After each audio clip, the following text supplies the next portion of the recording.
On today's bilingual episode of the Union Safety Net, we are shedding light on the ongoing labor dispute currently taking place at the Bank of Canada. Nous faisons la lumière sur le conflit de travail en cours à la Banque du Canada. After locking out 49 workers in Montreal and Ottawa on June 23rd, the Bank of Canada has resorted to using replacement workers, also known as Scabs, which is against the law in Canada. In July, in a precedent-setting decision, the Canada Industrial Relations Board ruled that the Bank of Canada broke the new anti-scab legislation by using replacement workers to try to continue operating during the strike. Despite this decision, the Bank of Canada continued using scab workers. PSAC has filed another legal complaint over the employer's continued use of scabs, all the while workers continue to walk the picket line. To find out more about what's at stake for these workers and how the use of scabs affect all workers in Canada, I'm joined by Alex Silas and Pat Tessier. Alex Silas is the National Executive Vice President of PSAC. It's important to note that Alex first became a member of PSAC in 2010 when he was hired at, of all places, the Bank of Canada as a security officer. From there, he became a shop steward, then vice president of his directly chartered local 71250, and he's now the NEVP of PSAC. And Pat Tessier, he's the vice president of the local and security officer for over 10 years. Alex et Pat, welcome. Bienvenue to the Union Safety Net. Merci pour l'invitation. Thanks for having us. Okay, guys, a labor dispute at a bank. What a surprise, eh? We'll begin with you, Pat. And for our listeners, we are recording this on August 11th, day 50 of the strike.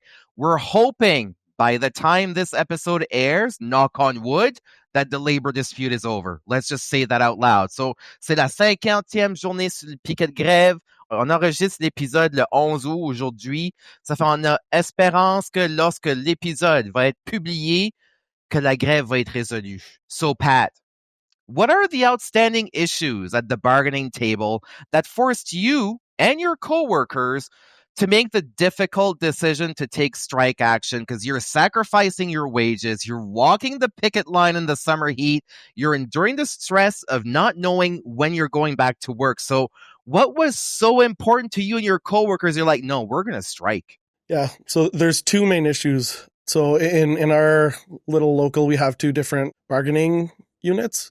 And so the bargaining unit out of Montreal, the main issue there is just getting paid for duties that they performed that's at a higher level that they've been doing for years, but it's not recognized. So they're asking to get paid at a higher level. And in Ottawa, it's not even about money. It's about scheduling rights and about staffing. So the employer wants to be able to move us around and determine the level of staffing based on operational needs. And we've seen over the last few years that level is lower and lower. So we're fighting to keep that right so that our members can still have access to overtime and as well that the staffing is proper staffing for us to be able to do our jobs the way it was intended. Alors, just to sum it up in French, c'est intéressant parce que deux unités de négo dans ces sections locales-là. Il y en a une à Montréal, puis il y en a une à Ottawa. Puis celle de Montréal, le problème auquel ils font face, c'est qu'il y a des personnes qui font des tâches de travail auxquelles ils se font pas rémunérer. C'est des tâches de travail qui sont surclassifiées, puis ça fait des années qu'ils font ça, ils se font pas payer pour ça. Ça fait c'est une question de se faire payer pour juste travail. Puis pour Ottawa, ben, c'est des problèmes d'horaire, de cédulé, puis de surtemps. En d'autres mots, j'ai-tu bien résumé ça, Pat? Exactement, c'est ça. Yeah. And if I could just add to that, just why the scheduling rights piece is so important. I mean, I worked at the Bank of Canada for 10 years as a security officer before becoming full-time at PSAC. Pat and I worked together. We used to be shift partners. When you work those kind of jobs, when you're a shift worker, you're used to working nights, weekends, long 12-hour shifts. I know that's something that's a work reality for a lot of USJE members as well. So we signed up for that. We know that that's our job as frontline security officers. And we've kept going in. We've maintained operations and security at the Bank of Canada through the pandemic, through the convoy, all these things. But even though we're shift workers, we deserve a certain level of work-life balance. And for the employer to try to come after that even more, to make it even more difficult to have a family life, to make it even more difficult to predict your schedule, to have a work-life balance is unacceptable. And for the employer to force these members on strike over what is just concessions, we're not asking for anything at this point. We're just asking to not lose the scheduling rights that are already hard fought and in the collective agreement. And it's beyond the pale and ridiculous and cruel for the employer to have pushed things this far over wanting to cut scheduling rights from our collective agreement. Alors vraiment, l'article qui propose sur les horaires, ce qui est important, c'est que ça pourrait avoir un impact sur les conditions de travail des employés, mais pas juste ça, c'est la qualité de vie des employés en dehors du travail, mais c'est aussi ce qui est à rappeler, ce que Alex vient de dire, c'est que le syndicat, il veut pas de concessions. C'est ça qui est un problème, l'employeur essaye de négocier des concessions dans cette proposition ici. Alex, avant d'occuper un poste élu à temps plein au sein de la FPC, vous travaillez à la Banque du Canada en tant qu'agent de sécurité. Là, vous êtes un élu temps plein, vous voyagez le Canada, vous représentez tous les employés de la FPC.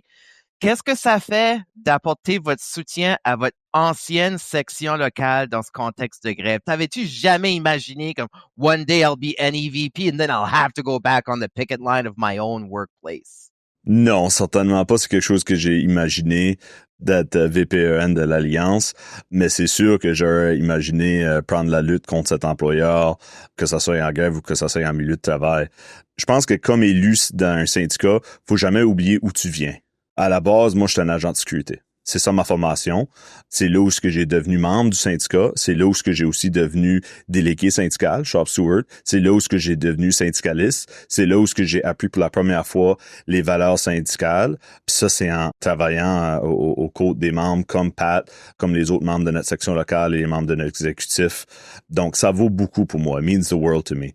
Being right back in this fight, in a fight against the employer where I got started in the union, being on the picket line with, there's a few new folks in the local that I've been meeting on the picket line, but most of the folks in the local are people I worked with for 10 years while I was there. So walking a picket line with them, being in this morally just fight against an unjust employer with my brothers and sisters from my home local, it's incredibly grounding and centering. There's a lot of emotions that go with the strike, outrage at the employer, anger at the employer, frustration at how they keep dragging their feet and refusing to come back to the table. Sad also to see that after all this time, after everything, all the times that security officers at the Bank of Canada have stepped up for this employer, for this workplace, for the people that work there, including the management, including the executives, all the time that we've shown up for them, that they still have so little respect for us, that they was force us out on strike over these concessions. It's disappointing, but rising above any of those feelings is a deep sense of pride in my home local, in the brave and courageous step that these brothers and sisters took to take on this fight, to stand up for themselves and to demand the respect that they deserve from their employer. Kudos to you as well, Alex. I know you won't give yourself credit, but it's not every elected official who would do what you're currently doing and being on strike and going back to your local. That says a lot about the type of leadership that you have, and I'm sure it means a lot to your coworkers on the line as well. So I just want to put it out there. There's no more important place for me to be. Oh, I know. That's why you got elected, brother. That's why you're there. Now, okay, I know this will make our blood boil. Let's address the Scabs situation. It's adding fuel to the fire, really. A bit of background information for our listeners. In June 2024, after years of campaigning by the broader labor movement, federal anti-scab legislation finally passed legislative hurdles. Mm-hmm. According to the government press release, this is quoting here, I'm quoting, the government of Canada believes in free and fair collective bargaining. Replacement workers distract from the bargaining table, prolong disputes, and harm labor relations for years after, end of quote. Preach. We continue preaching. We agree with that. Bee Brusk, president of the Canadian Labour Congress, she recently wrote in a letter to the federal jobs minister Patty Hajdu and Secretary of State for Labour John Ziricelli, and she states that the bank's repeated disregard for the board's orders is simply unacceptable. So, what do you think it will take the government of Canada to insist that the Bank of Canada follow the ruling of the Canadian Industrial Relations Board? Alex, what do you think about that? You have the support of the Canadian Labour Congress. The government who introduced anti-scab legislation is for free collective bargaining, yet the Bank of Canada keeps using scab workers. What's your take on all this? Well, part of your question was what will it take the government to intervene and uphold the anti-scab legislation they committed to? A spine, some backbone. I think we're sorely missing that from a lot of our elected leaders. What's my take on the bank taking these actions? I think it's important for folks to understand that bringing in scabs, even before there was an anti-scab legislation that passed last year, bringing in scabs like this is an extremely aggressive and mean-hearted tactic on the part of an employer. This is not the kind of thing you do when you respect your employees and their right to collective bargaining and their right to strike. This is an extremely aggressive and underhanded tactic from this employer. And to see that from Canada's central bank is incredibly disappointing, not just as a member of this local, as a member on this picket line, but as a Canadian. I think we should be able to expect more from our country's central bank. And we should expect that the people who played a really important role leading our economy and making important decisions, like the decisions that are made at the Bank of Canada, that they would have more respect for Canadian workers and Canadian labor law. But look, we stood strong. We knew that we were in the right. We knew we had the moral high ground. We kept picketing and we filed our complaints and expected the Labor Board to uphold the anti-scab law that we have in Canada. And twice we won those cases. Twice they brought in scabs. Twice we won those cases. Important precedent-setting victories for our members and for all Canadian workers. And I think while we can't lose sight that we're still in this fight, we still have to win this strike. We still have to win the fair collective agreement that these workers deserve. We were talking about this on the picket line after the decisions came in. Like, this is something where years from now, when we're old and gray and our kids are grown up and in the workforce, if they ever have to go on strike, we'll know that they'll be protected by an anti-scab law, that our strike, that the 49 security officers at the Bank of Canada, the little guy's taking on the big guy, that we helped establish that precedent to protect future generations of workers. And I think these decisions upholding the anti-scab law for federally regulated workers under the CLC is going to be an important foothold as well for eventually expanding that anti-scab legislation to also cover workers under the FPS LRA and to also cover all workers under provincial and territorial jurisdictions as well. We're still in the fight, but these were important and significant steps forward for sure. Pat, do you have anything to add to that? Yeah, the only thing I'll add to that is that what the bank did was incredible. We really didn't think that the employer thought that little of us, to be honest. I mean, we've worked at the bank for a long time. We know what kind of employer we work for. We didn't know that they would stoop that low. The law, the way it's written, like, I don't think people understand that the way the law is written, we have to come to an agreement on essential services. So if they thought that our job was that essential that they needed to hire replacement workers, they should have signed an essential service agreement that said so. Instead, they signed one that said we were not essential and refused to even engage in that conversation, which is fine to us because, you know, we're currently exercising our right to strike, which we're more than happy to do. But to then turn around and say, well, no, we need security because of our operations and because we're so important. And that's why we needed to hire scabs, not only once, but twice, because their job is so essential to our operations. It just goes to show how low they're willing to go to break the law and to just do whatever they want, really. And that's what hurt the workers on the line, is that it'll take a long time for us to get over that. Ouais, pour résumer tout ça, comme qu'Alex a commencé à dire, c'est vraiment d'utiliser des briseurs de grève, des scab workers, comme qu'on les appelle, c'est une tactique vraiment agressive, surtout venant d'une institution canadienne. Comme la Banque centrale du Canada, c'est une institution canadienne. C'est ça qu'Alex disait, c'est vraiment décevant que une institution canadienne traite ses employés, ses Canadiens d'une telle façon. Puis, comme que Pat l'a dit aussi, puis comme les deux l'ont réitéré, c'est quelque chose qu'on va se souvenir dans des prochaines générations. C'est un petit groupe, ceci, d'une quarantaine d'employés qui sont en train de faire face à une banque centrale qui est en train d'utiliser des employés de remplacement. Puis, ça teste vraiment la loi qu'on a présentement. Puis, on va se souvenir dans 10, 15 ans d'ici qu'il y avait un petit groupe qui a déjà testé l'employeur. Puis que d'une façon, ça va jouer en notre faveur. Mais ça prouve qu'il y a encore de l'amélioration à faire sur les projets de loi qui protègent les travailleurs et travailleuses. Pat, la prochaine question va être à toi. Puis, on va fermer la boucle sur les employés de Scabs.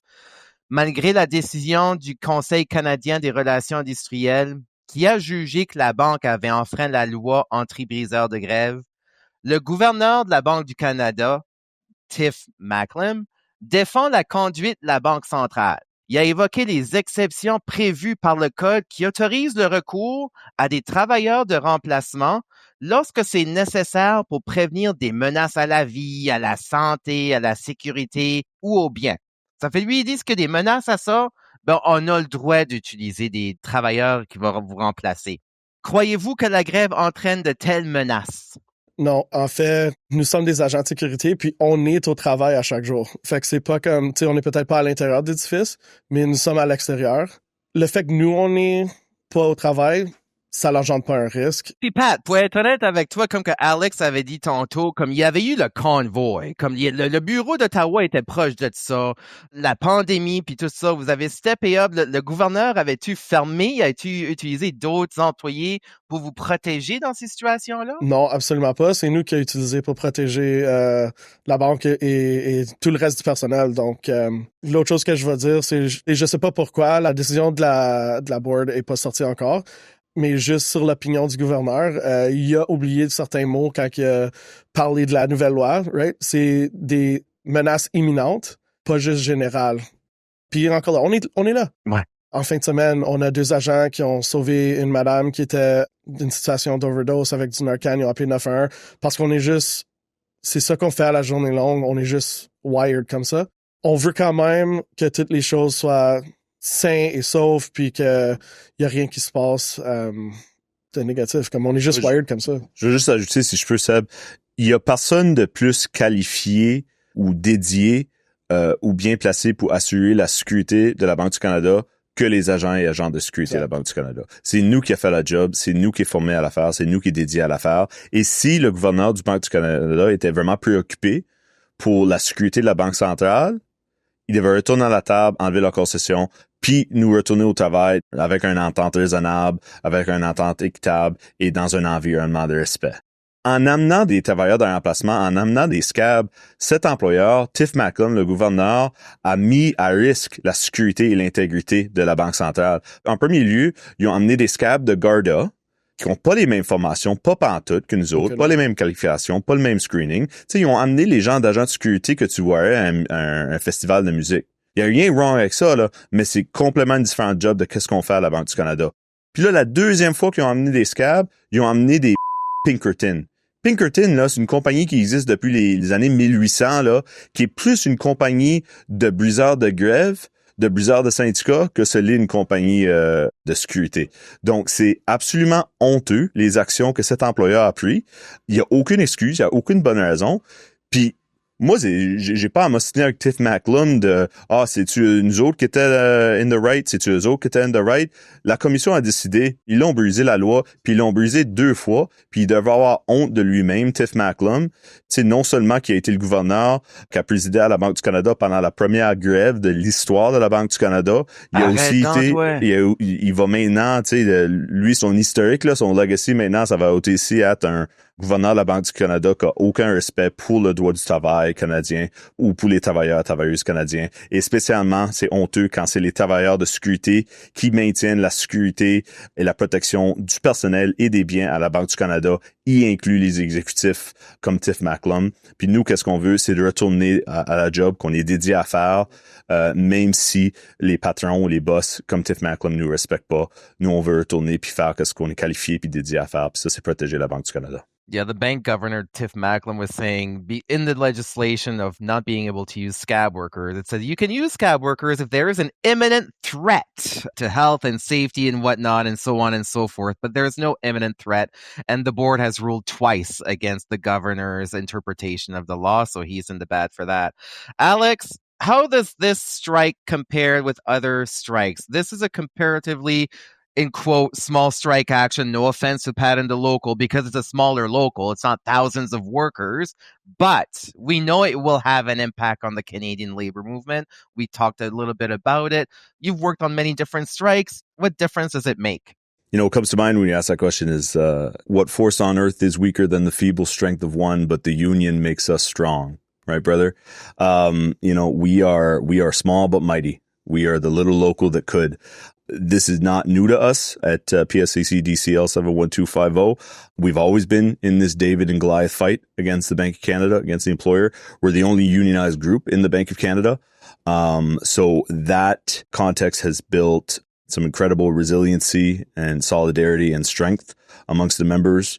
I think also the nature of the work that we do as first responders has also built some really strong solidarity in protecting each other as union members. And then in the day-to-day work that we do, we have to have each other's backs. So that's translated to solidarity in the local and solidarity on the picket line. But look, I think this is an example of when workers unite, and we are often made to feel powerless as members of the working class, as workers. We are living in an economic and societal system where the ultra wealthy, the ultra rich, and the bosses have all the power. But the entire idea, the raison d'être of the labor movement, is that when working people get together, when we have each other's backs, when we work together towards a common goal, the little people can accomplish great things, great big things. And that's what we're demonstrating here. This is probably the strongest picket line I've ever been a part of. I'm biased. It's my home local, but we are staying strong each and every day. And even though we are few in numbers, we are taking on this big employer, and we are showing that we're not on a buffer aux yeux, and we're not going to back down. And we're getting a lot of support from the broader labor movement as well. I do want to mention that from our broader PSAC family. We're getting a lot of support from our USJE family as well. You know, I especially want to shout out JP and Sonia, the two NCR RVPs who've been by more than a few times to grill some hot dogs for our picket line. But we're feeling the love from the broader labor movement for sure. This is an example of what workers can accomplish when we stand together and we have each other's backs and fight for the respect that we deserve. And, you know, you see that on a picket line of 40 people at the Bank of Canada in the same way that you see that on a picket line of 4,000 people at Treasury Board, right? At the end of the day, it is about individual workers coming together, cessez les coudes, uniting and taking the fight against an unjust employer. And we win when we do that. You know, one of the things I've said to the members since the beginning of the strike is you can never predict how long a strike is going to last. We're at day 50 today. I never predict when it's going to end, but the one thing I do know from having been through a lot of strikes is that if we take it one day at a time, if we keep showing up every day, having each other's backs, staying solid, we will win this thing. L'union fait la force, comme dit la devise acadienne. Oui, t'as bien raison, mon chum. Pat, comment est-ce que ça file d'être, vous êtes une petite section locale, moins de 50 personnes, puis vous vous battez avec la Banque centrale du Canada, mon chum. Comment est-ce que ça file d'être dans votre section locale, sur la ligne de grève, puis... Ouais, ben comme Alex l'a dit, nous, ça fait des années qu'on est dans une bataille avec la banque. Ouais, hein. Pour nous, c'est comme si c'était une révélation pour le reste du monde, comme quoi la banque, c'est un employeur qui aime pas les travailleurs.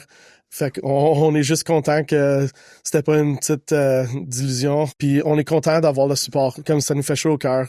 Le support du mouvement en général, pas juste à la FPC, mais comme tout le monde qui passe à côté de la ligne puis qui nous dit qu'il nous supporte. Parce qu'on est au centre-ville d'Ottawa, fait qu'il y a beaucoup de voyageurs qui arrêtent puis qui nous voient « Hey, on vient de l'Allemagne, on vient de la France, on vous supporte, lâchez pas. » C'est fantastique, puis ça nous fait chaud au cœur, puis c'est ça nous garde aller. Puis... Mais dans la même ordre d'idée, Pat, comment est-ce que les personnes peuvent démontrer le support à votre section locale puis à vos membres qui sont en grève? Qu'est-ce qu'on peut faire, les Canadiens et Canadiennes, pour vous démontrer notre soutien? Ah, ça, c'est une bonne question. Ouais, venez nous voir ou passez le message sur les médias sociaux quand vous voyez nos posts sur la région locale ou ceux d'Alex ou n'importe qui dans notre section locale. Passez le message, c'est la seule chose. Puis continuez à vous battre. Puis on va vous supporter. Une fois que nous, on a fini, on va vous supporter aussi. La bataille n'est jamais finie. On a aussi une action pour envoyer une lettre, un courriel au conseil d'administration, le Board of Directors de la Banque du Canada. Ça peut se trouver sur le site web de la FPC-RCN. J'assume qu'on peut probablement mettre le lien quelque part dans l'épisode aussi. Donc ça aide à envoyer un courriel. Puis garde l'autre chose que je vais te dire, là, parce que je sais que vous avez plusieurs écouteurs. Si vous connaissez quelqu'un dans la gestion ou dans l'exécutif à la Banque du Canada, ou s'il y a quelqu'un qui connaît Tiff Macklem, dites-le voir de se déniaiser puis de retourner à la table. Yeah. bonne idée. So if you want to demonstrate support to these striking workers, you can visit the picket lines, Ottawa, Montreal. If you don't live in that area, that's fine. Social media has a power as well. And on our episode link, we do have an email action that PSAC has developed. So if you want to email the board of directors of the Bank of Canada, that is made available on our website as well. Alex et Pat, merci beaucoup. Comme que je vous dis, on va espérer que par le temps que l'épisode est dans le monde, que la grève est finie. Let's hope that when the podcast hits the airwaves that the strike is over. Thank you for all that you're doing for yourself as workers of your local, but thank you for all that you're doing for all workers as well. Because as you said, this strike is impacting you, but it will have long-term ratifications for everyone. So merci beaucoup. Thank you a lot. Puis Seb, si je peux juste ajouter une chose, je veux juste vraiment remercier le SESJ puis les membres du SESJ pour tout le soutien. Votre président, mon grand chum, puis mon cher confrère David Neufeld nous soutient beaucoup. J'ai mentionné tantôt JP Surratt puis Sonia O'Brien Coulterman qui ont fait des barbecues sur notre ligne souvent. Il y a aussi Tom puis Lauren de la section locale de service correctionnel qui est proche de la ligne de piquetage. Eux autres sont là tous les jours. Puis tu sais, je pourrais en nommer d'autres là. On feel le love de nos camarades du SESJ. Puis vraiment, c'est apprécié. Puis merci encore pour l'invitation. Solidarité. Ouais, merci beaucoup pour l'invitation.